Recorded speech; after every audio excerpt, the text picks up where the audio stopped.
Salut, c'est Trado, je suis content de vous retrouver pour la mise à jour de l'indice parisien. Au programme de la vidéo, l'analyse technique du CAC 40 pour mardi, quelques plans de trade, les dernières nouvelles qui ont émaillé l'actualité. Je vous retrouve de l'autre côté.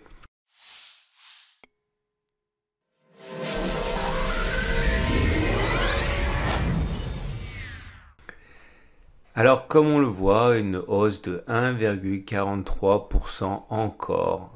C'est assez impressionnant la force intrinsèque des indices et du CAC 40 en particulier depuis quelques jours. À l'origine de cette flambée de bonne humeur, d'une part des statistiques chinoises qui sont sorties dimanche et qui montrent que la reprise, certains signes de reprise sont bien là. Également les mêmes espoirs de recovery de la part de la zone euro et des États-Unis, puisque d'une part les indices d'achat des directeurs ont progressé ou du moins ne se sont pas affaissés comme on pouvait le craindre, et il y a également l'indice manufacturier américain qui s'est avéré meilleur que prévu.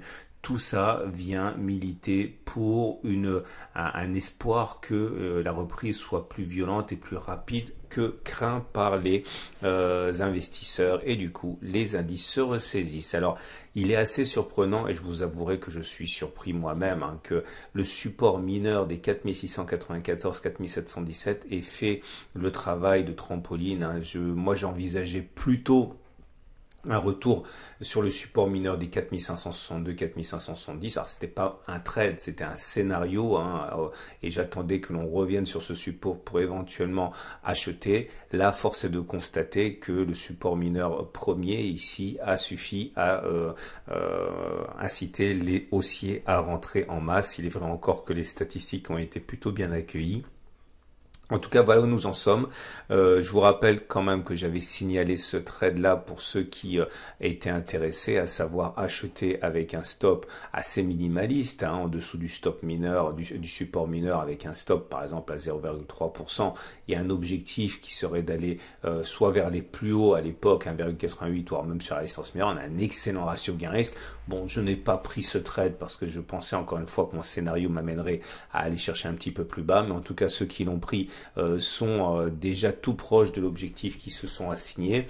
Autre possibilité à partir de maintenant, c'est le scénario que j'ai. J'envisage d'acheter dès mardi si on arrive à franchir ce niveau-là. Si on arrive à franchir les précédents sommets, qui sont toujours en quelque sorte des résistances, si on arrive à franchir les 4786,57, donc je rentrerai. Alors pourquoi ce niveau précisément? Parce qu'il me donne un ratio gain-risque qui est satisfaisant.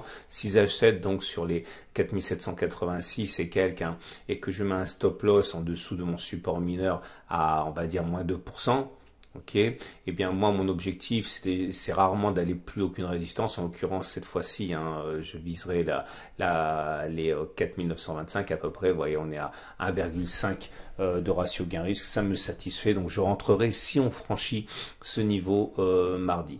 Si on ne le franchit pas, donc je ne ferai rien.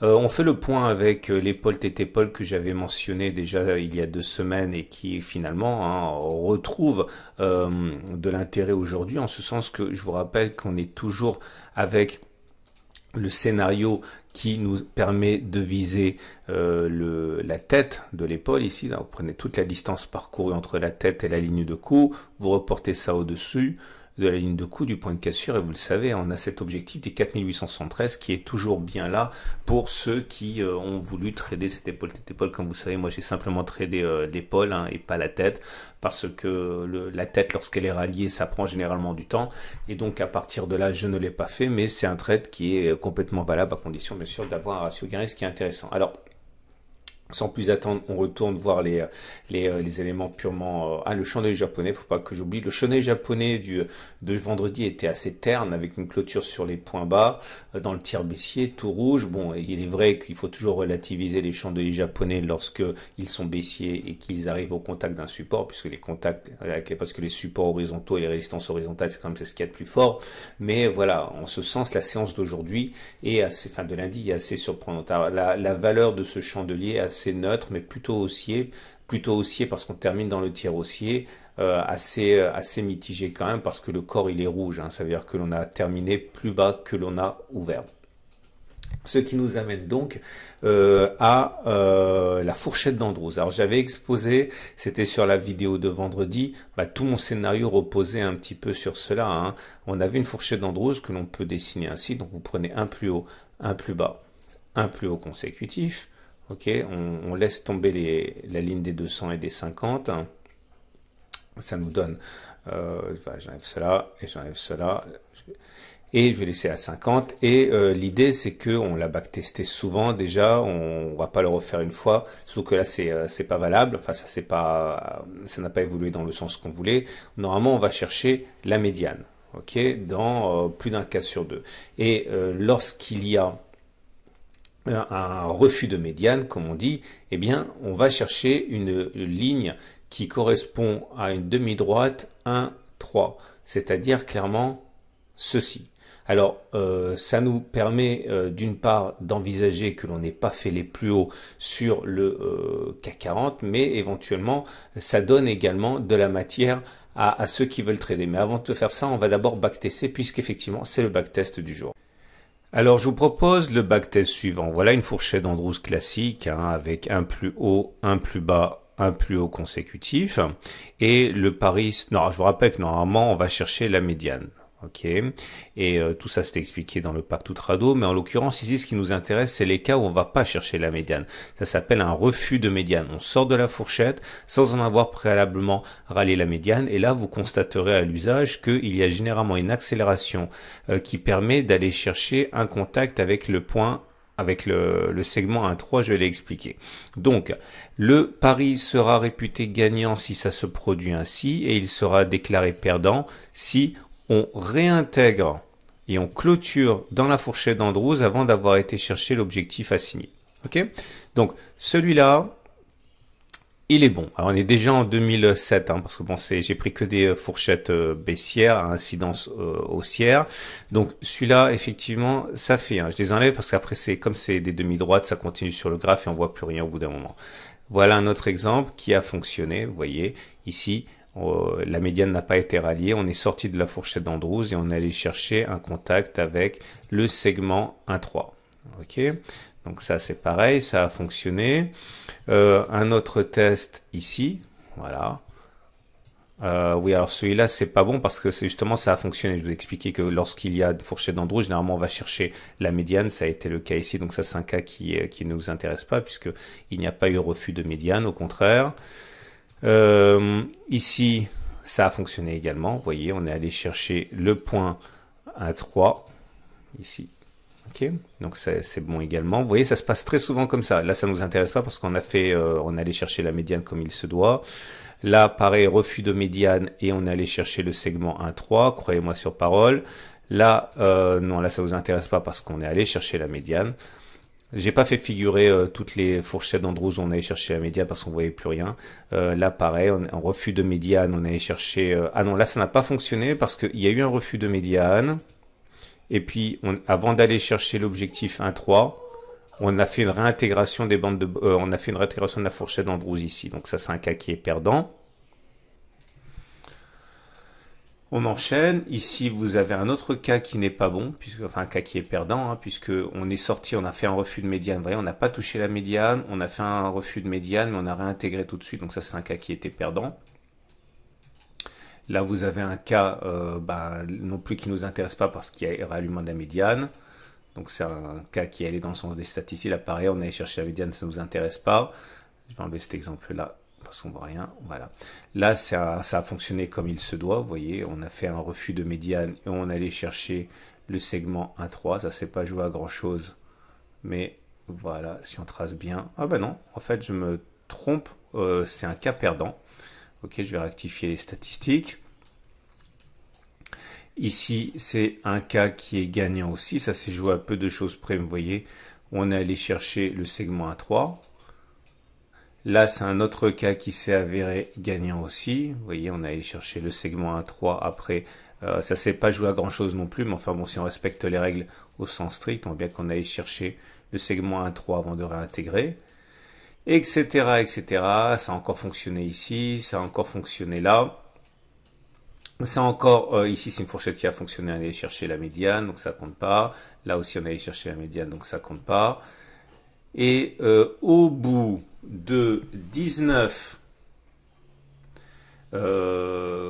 occurrences, là ça a fonctionné, vous voyez, là ça a fonctionné, bon je vais faire vite, mais croyez-moi sur parole, au bout de 19 occurrences, ça a fonctionné 15 fois et ça a échoué 3 fois. Autrement dit, ça a fonctionné dans 88% des cas. Ce qui veut dire que normalement, on devrait venir chercher cet oblique 1, 3 ici. Alors, est-ce que ça veut dire que demain vous pouvez parier et miser la maison sur le fait qu'on ralliera donc les 4800, 4798 à peu près, autrement dit que l'on va gagner un minimum à un moment à 0,50, 0,70%? Non.